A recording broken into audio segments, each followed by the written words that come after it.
स्वागत आहे तुमचं शाळेतील गोष्टी या चॅनलवर। आज आपण पाहणार आहोत दयाळू कासव याची गोष्ट। काही वर्षापूर्वीची गोष्ट आहे। काही प्रवासी नावेतून जात असतात। नावेतून प्रवास करीत असताना अचानक समुद्रात वादळ घोंगावू लागते। तेव्हा वादळ इतके जोरात होते की त्यांची नाव टिकाव धरू शकत नाही। शेवटी नाव बुडते। व्यापारी स्वतःचा जीव वाचवण्यासाठी प्रयत्न करू लागतात। व्यापाऱ्यांची जीव वाचवण्यासाठीची चाललेली घालमेल त्यांचे प्रयत्न पाहून एक कासव त्यांना मदत करायचा निर्णय घेते। कासव व्यापाऱ्यांजवळ जाते आणि त्यांना स्वतःच्या पाठीवर बसण्यास सांगते। ते व्यापारी त्याच्या पाठीवर बसतात। कासव त्यांना किनाऱ्यावर सुखरूप आणून सोडते।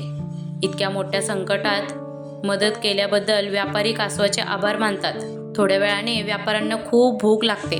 अन्न कसे मिळवायचे याची ते चर्चा करत होते। ते इकडे तिकडे खाण्यासाठी काही शोधू लागतात। त्यांचं हे बोलणं ऐकून कासवाला वाईट वाटते। कासव त्यांना म्हणतो की तुम्ही खाद्य म्हणून मला खाऊ शकता। कासवाचे असे बोलणे ऐकून व्यापाऱ्यांना वाईट वाटते आणि ते त्याला म्हणतात, तू आमचा जीव वाचवला आहेस, आम्ही तुला नाही मारू शकत। अशा प्रकारे ते कासवाचा निरोप घेऊन तिथून निघून जातात।